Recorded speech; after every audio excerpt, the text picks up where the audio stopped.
Welcome to Reality Research Episode 3. Today I'd like to introduce you to Leslie, our next amino acid trialer. I've actually been involved in Leslie's trialing and the follow-up to her experience with us.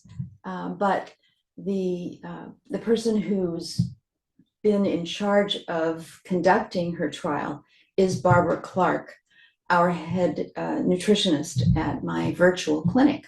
You're going to see a few glimpses of her having exchanges with Leslie in this recording. So the next thing you're going to see now is Leslie herself describing the kinds of edible substances, drug-like substances for her, that she finds herself craving and consuming frequently on a daily basis.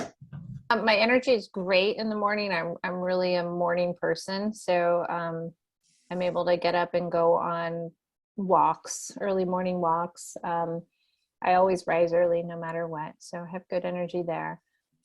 I get a little tired like right after lunch, and then again at like 4 or 5 o'clock I'm really low.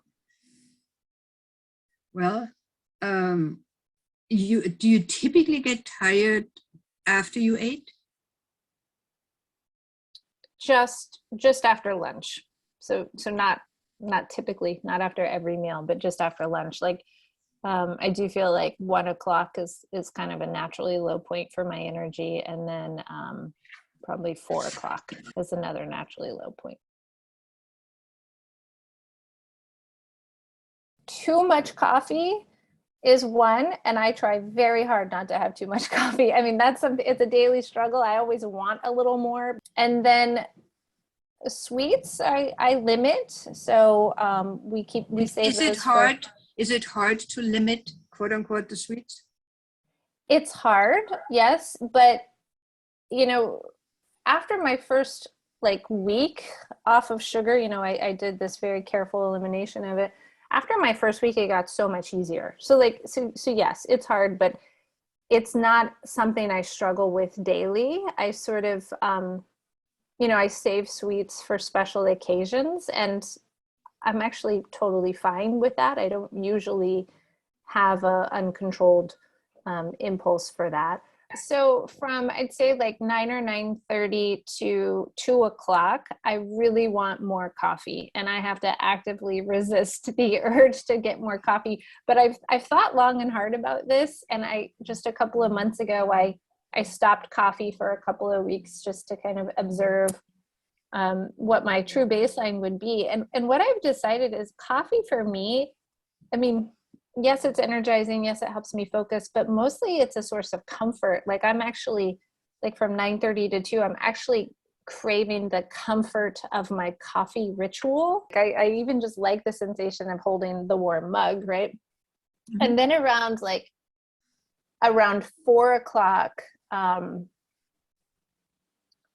might not necessarily be hungry, but that's a very, very strong craving time for me too. And it's just more honestly, I'm probably just at a low point. I get up at 4:30 or 5, so I've been awake quite a while by then. I also kind of have to wrap up my work day and commute back home, and then face dinner and bedtime. So I have a lot to kind of face kind of right at that hour.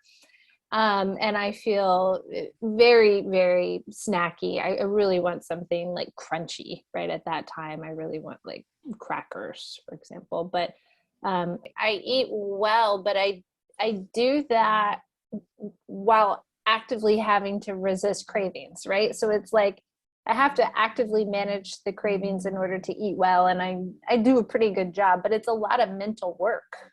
Leslie's given us a lot of detail here about what her food cravings are all about. But later, she remembered that chocolate is yet another of the things that she craves and consumes pretty much every day.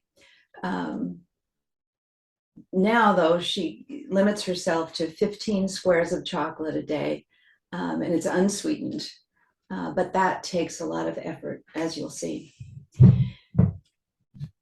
it would probably interest you to know that Leslie is a registered dietitian. And so her life's work is diet. And because of her long history, going back to childhood, of uncontrolled junk food eating, she has and continues to put tremendous effort every day into eating a healthy diet.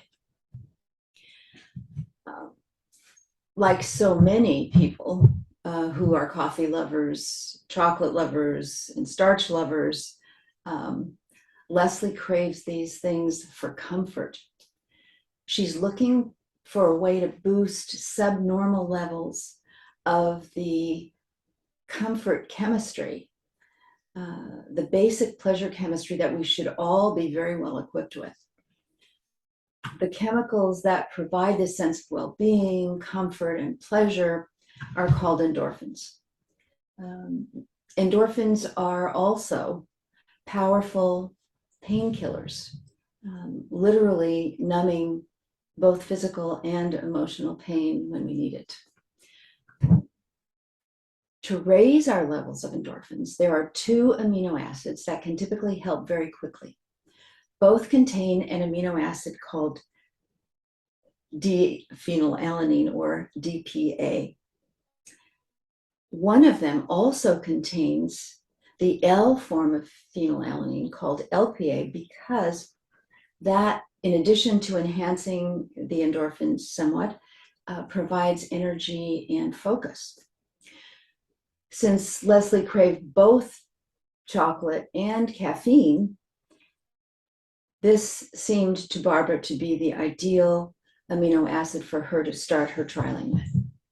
At this point, Leslie took out the trialing kit that our web store had mailed her and pulled out the amino acid packet with DLPA on the label.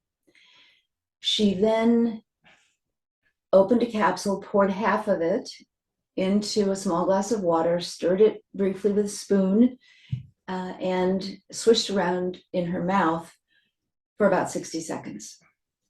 Finally, she swallowed it.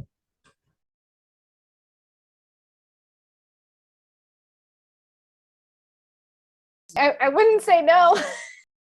Obviously, a half a cap was not enough. She still wanted the coffee. So we asked her to take the second half.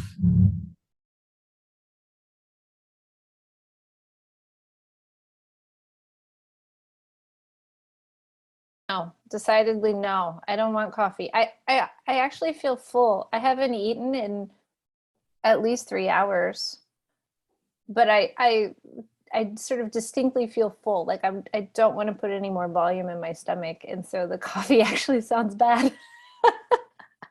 I got you. That's